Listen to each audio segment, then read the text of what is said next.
Normandie. 8h13, Yves-René Tapon, vous recevez ce matin Stéphane Gondouin, le rédacteur en chef adjoint de la revue Patrimoine Normand. Bonjour Stéphane Gondouin. Bonjour Yves-René. Vous êtes un passionné du patrimoine et de l'histoire, vous le racontez dans votre revue trimestrielle. Comme des millions de gens, vous avez été très ému devant les images de Notre-Dame de Paris en feu avant-hier soir. Oui, exactement, scotché, médusé, pas en croire nos yeux. Bon, en plus, l'éloignement fait qu'on ne pouvait pas aller sur place et on se demande si on ne fait pas un mauvais rêve. Et puis on passe une mauvaise nuit et le lendemain matin, on se rend compte que tout cela est bien réel. Et ça fait vraiment très mal.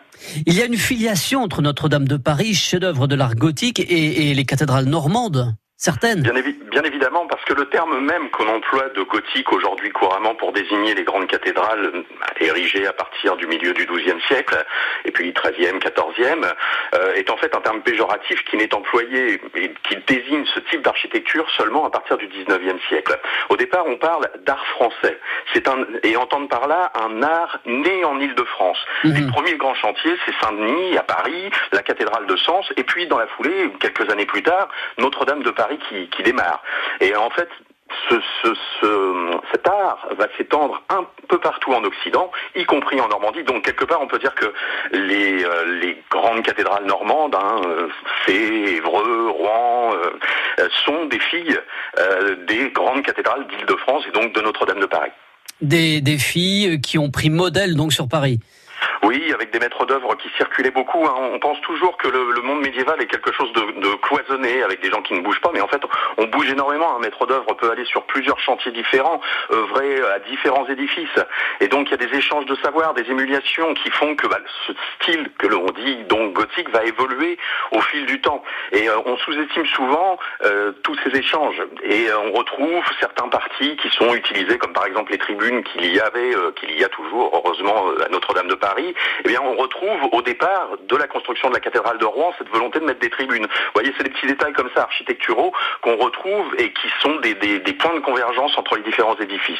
Et puis il y a une part de Normandie à Notre-Dame de Paris, ce sont les cloches de Villedieu-les-Poêles. Exactement, donc elles ont été posées, alors de mémoire, il me semble que c'est en 2014, c'était pour les 850 ans de la cathédrale, elles ont été fondues à Villedieu-les-Poêles à la fonderie Corny-Lavare. Donc il y avait un petit bout de Normandie qui a été heureusement sauvé puisque les tours, elles sont dans la tour nord, qui a été très très menacée à un moment donné. Là, ça aurait été vraiment une catastrophe parce que si les cloches s'étaient effondrées, bien évidemment, ça aurait causé des dégâts encore plus importants. Mais oui, il y avait des petits bouts de Normandie qui étaient là-haut dans ces clochers, donc avec ces belles cloches sorties d'une fonderie normande. France Bleu Normandie 8h16, notre invité ce matin, Stéphane Gondouin, rédacteur en chef adjoint de la revue Patrimoine Normand. Contrairement à Notre-Dame de Paris, les cathédrales normandes, notamment Évreux, Rouen, ont été plusieurs fois violemment touchées, notamment par des incendies. Oui, alors ça, c'est aussi un phénomène que l'on sous-estime. Beaucoup de cathédrales, le feu est au Moyen-Âge un ennemi récurrent. Toutes les grandes cathédrales subissent pratiquement à un moment ou à un autre un incendie. Alors cet incendie peut être soit causé par fait de guerre, ce sera par exemple le cas de la cathédrale d'Évreux dans les années 1190, 1200, au milieu des guerres entre Philippe Auguste et Richard Cœur de Lion. Ce sera le cas d'un incendie également en 1200 dramatique pour la cathédrale de Rouen qui va faire partir en fumée. Alors une cathédrale gothique déjà en ébauche, plus ce qui restait de la cathédrale romane. Et puis évidemment, il y a beaucoup plus récemment les faits de guerre dramatiques avec les grands bombardements, notamment à Rouen, de la semaine sanglante, qui vont causer des dégâts très très importants à Rouen. Le feu, c'est vraiment toujours l'ennemi des grandes cathédrales, notamment durant les travaux, qui les fragilisent paradoxalement.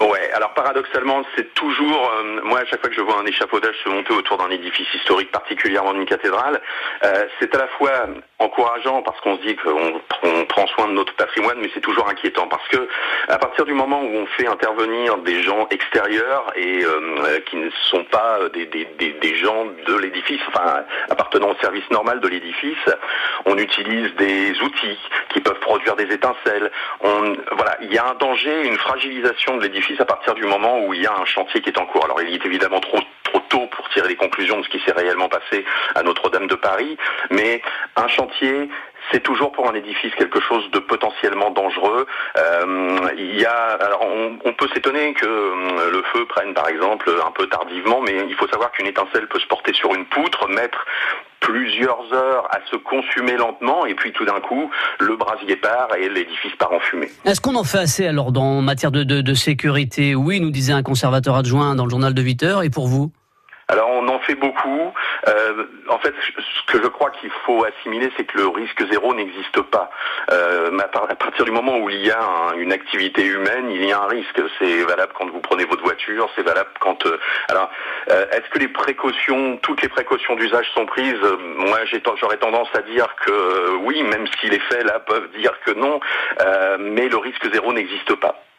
Merci beaucoup Stéphane Gondouin d'avoir accepté l'invitation de France Bleu Normandie ce matin. Vous restez encore quelques minutes pour entendre les réactions de nos auditeurs, et je renvoie également à votre dernier numéro de Patrimoine Normand avec Dieppe en couverture pour ce dernier numéro. Merci à vous.